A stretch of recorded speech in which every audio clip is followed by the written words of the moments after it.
პირველი მასშტაბური აქცია და საპროტესტო მსვლელობა საგანგებო მდგომარეობის დასრულების შემდეგ. დაკავებულია ათეულობით ადამიანი. მოსახლეობა ამ წუთებში შეკრებილია ბათუმის ცენტრში. ხმაური და დაპირისპირება რამდენიმე საათის განმავლობაში გრძელდებოდა. აჭარის მთავრობის შენობის წინ დაწყებულ საპროტესტო აქციაზე სამართალდამცველებსა და მომიტინგეებს შორის ფიზიკური დაპირისპირებაც იყო.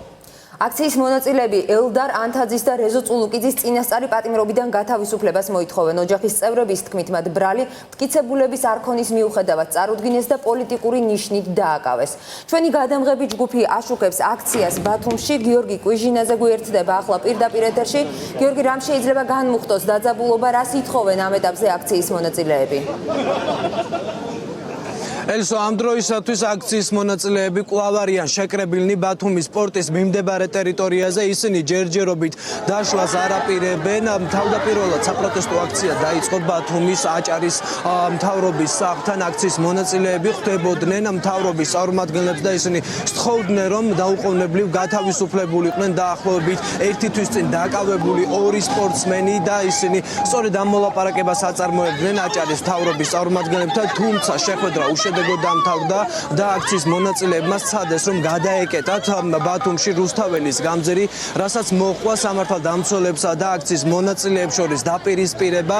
დაკავებულია ჩვენი ინფორმაციით 12-ზე მეტი ადამიანი და ისინი წინასწარი დაკავების იზოლატორში არიან მოთავსებულნი. როგორც აქციის მონაწილეები აცხადებდნენ, ისინი ითხოვდნენ ორი სპორტსმენის გათავისუფლებას და როგორც ისინი ამბობენ, ხელისუფლება მათ სთხოვდა, რომ საარჩევნო კამპანიაში ჩართულიყვნენ, თუმცა თუ მათ მიიღეს უარი ამ სპორტსმენებისგან, ხელისუფლება მიიღო უარი, რის გამოც როგორც ისინი ამბობენ, ამ ადამიანებს, ამ ბიჭებს სპეციალურად მოუწყვეს ბუნტი იმისათვის, რომ დაეკავებინათ და ისინი დღეს დაუყოვნებლივ ვითხოვდნენ, რომ ეს ორი ადამიანი გათავისუფლებულიყო. ისინი ერთი თვის წინ დააკავეს და სასამართლომ წინასწარი ორთვიანი პატიმრობა მიუსაჯა. ახლა თქვენ პირდაპირ ეთერში კადრებს ადევნებთ თვალყურს, თუ როგორ ვითარდებოდა ბათუმში სიტუაცია.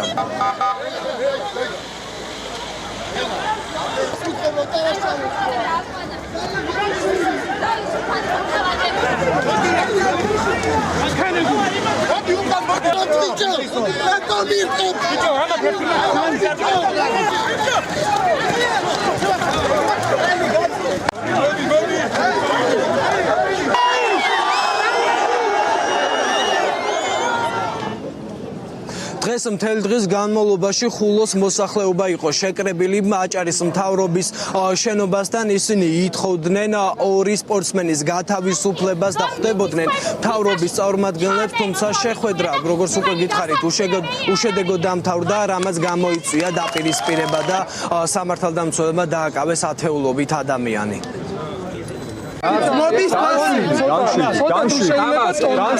დავშვიდე ბიჭო, რატომ და დავშვიდე? არის უსამართლობის ცხვერპლი, მაი ბიჭები. იმიკავეთ და წიმიყვალეთ და მაგ ბიჭებს მე დავსვამ და მის გვერდზე ვიქნებ. თიანეთიდან არიან საზოგადოება ჩამოსული, გამომდინარე იქიდან, რომ წინა აქციაზე ბატონმა თორნიკემ შეხვდა და მოგცა პირობა, რომ გაგვარკვევდა სიტუაციაში. აქედან გამომდინარე პასუხი არ მიგვიღია. დღეს შევიკრიბეთ, რომ ველოდებით პასუხს.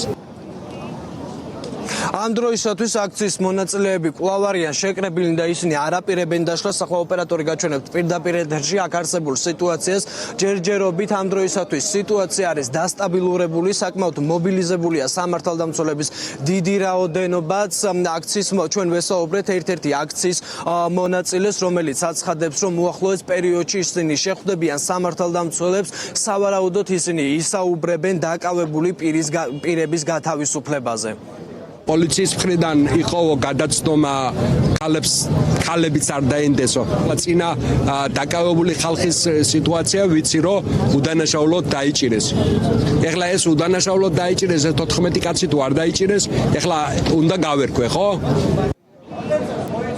და ამ დროისათვის ხდება ცნობილი, რომ საერთო ჯამში აქციაზე დაკავებულია 30 ადამიანი, 30 აქციის მონაწილე დააკავეს. აქციის მონაწილეები კვლავ რჩებიან და არიან აქ შეკრებილნი. ისინი სამართალდამცველებთან გამართავენ შეხვედრას და სწორედ ამ შეხვედრის დასრულების შემდეგ გახდება ჩვენთვის ცნობილი, თუ რას აპირებენ აქციის მონაწილეები სამომავლოდ.